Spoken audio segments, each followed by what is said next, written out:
जय माता दी। राधे राधे आप सभी को। श्री दुर्गा सप्तशती पाठ तीसरा अध्याय। जगदम्बा के श्री अंगों को कांति उदय काल सहस्त्रों सूर्य के समान है। वो लाल रंगों की रेशमी साड़ी पहने हुए हैं। उनके गले में मुंडमाला शोभा पा रही है। दोनों स्तनों पर रक्त चंदन का लेप लगा है।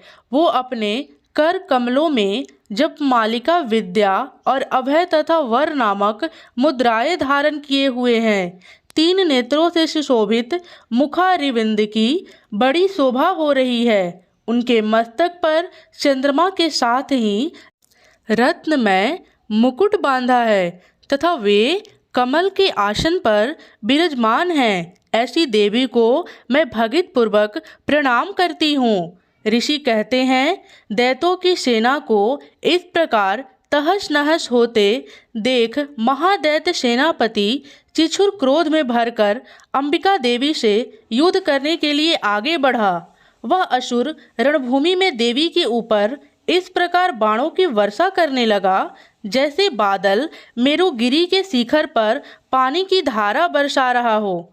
तब देवी ने अपने बाणों से उसकी बाण समूह को अनायास ही काटकर उसके घोड़े और सारथी को भी मार डाला। साथ ही उसके धनुष तथा अत्यंत ऊंची ध्वजा को भी तत्काल काट गिराया। धनुष कट जाने पर उसके अंगों को अपने बाणों से विंध डाला। धनुष, रथ, घोड़े और सारथी को नष्ट हो जाने पर वह असुर ढाल और तलवार लेकर देवी की ओर दौड़ा। उसने तीखी धारा वाली तलवार से सिंह के मस्तक पर चोट करके देवी की भी बाई भुजा में बड़े वेग से प्रहार किया। राजन, देवी की बाह पर पहुँचते ही वह तलवार टूट गई। फिर तो क्रोध से लाल आंखें करके उस राक्षस ने शूल हाथ में ले लिया और उसे उस महादैत्य ने भगवती भद्रकाली के रूप चलाया। वह शूल आकाश से गिरते हुए सूर्यमंडल की भांति अपने तेज से प्रज्वलित हो उठा। इस प्रकार अपनी सेना का संहार होता देख महिषासुर ने भैंस का रूप धारण करके देवी के गणों को त्रास देना आरंभ किया। किन्हीं को नथुने से मारकर, किन्हीं को ऊपर खुरों का प्रहार करके, किन्हीं को पूंछ से चोट पहुंचाकर, कुछ को सींगे से विदर्न करके, कुछ गणों के वेग से, किन्हीं को सिंहनाद से, कुछ को चक्कर देकर और कितने का निश्वास आयु के झांकों से धराशायी कर दिया। इस प्रकार गणों की सेना को गिराकर वह असुर महादेवी के सिंह को मारने के लिए झपटा। इससे जगदम्बा को बड़ा क्रोध हुआ। उधर महापराक्रमी महिषासुर भी क्रोध में भरकर धरती को खुरों से खोदने लगा तथा अपनी सींगों से ऊंचे ऊंचे पर्वतों को उठाकर फेंकने और गरजने लगा। उसके वेग से चक्कर देने के कारण पृथ्वी चुभ होकर फटने लगी। उसके पूंछ से टकराकर समुद्र सब ओर से धरती को डुबोने लगा। हिलते हुए सींगों की आहट से विदर्न होकर बादलों के टुकड़े टुकड़े हो गए। उसके श्वास की प्रचंड आयु के वेग से उड़े हुए सैकड़ों पर्वत आकाश से गिरने लगे। इस प्रकार क्रोध में भरे हुए उस महादैत्य को अपनी ओर आते देख चंडिका ने उसका वध करने के लिए महान क्रोध किया। उन्होंने पास फेंककर उस महान असुर को बांध लिया। उस महासंग्राम के बांध जाने पर उसने भैंस का रूप त्याग दिया और तत्काल सिंह के रूप में वह प्रकट हो गया। उस अवस्था में जगदम्बा ज्यों ही उसका मस्तक काटने के लिए उघत हुई त्यों ही वह खंडकधारी पुरुष के रूप में दिखाई देने लगा।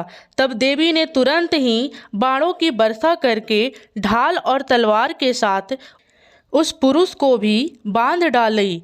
इतने में ही वह महान गर्जा के रूप में परिणित हो गया तथा अपनी सूंड से देवी के विशाल सिंह को खींचने और गरजने लगा। खींचते समय देवी ने तलवार से उसकी सूंड काट डाली तब उस महादैत्य ने पुनः भैंस का शरीर धारण कर लिया और पहले की ही भांति चराचर प्राणियों सहित तीनों लोकों को व्याकुल करने लगा।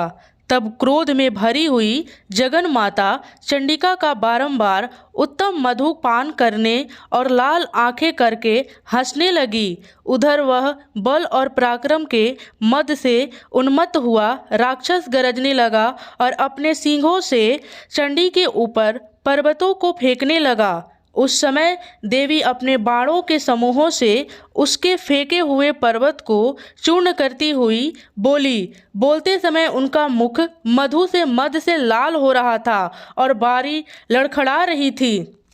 देवी ने कहा, ओ मूढ़, मैं जब तक मधु पीती हूँ तब तक तू क्षण भर के लिए खूब गरज ले। मेरे हाथ से यही तेरी मृत्यु हो जाने पर अब शीघ्र ही देवता भी गरजना करेंगे।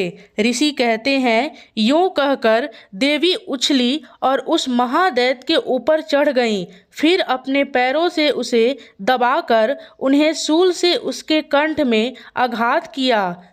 उनके पैर से दबा होने पर भी महिषासुर अपने मुख से अभी आधे शरीर से ही वह बाहर निकलने पाया था कि देवी ने अपने प्रभाव से उसे रोक दिया। आधा निकला होने पर भी वह महादैत्य देवी से युद्ध करने लगा।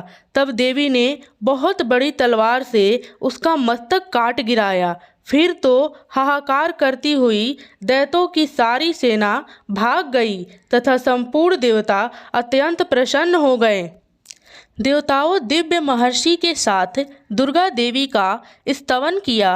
गंधर्वराज गाने लगे तथा अप्सराएं नृत्य करने लगी। इस प्रकार श्री मार्कंडेय पुराण में सर्वणिक मनवांतर की कथा के अंतर्गत देवी महात्म्य में महिषासुर वध नामक तीसरा अध्याय पूरा हुआ। धन्यवाद। जय माता दी। राधे राधे।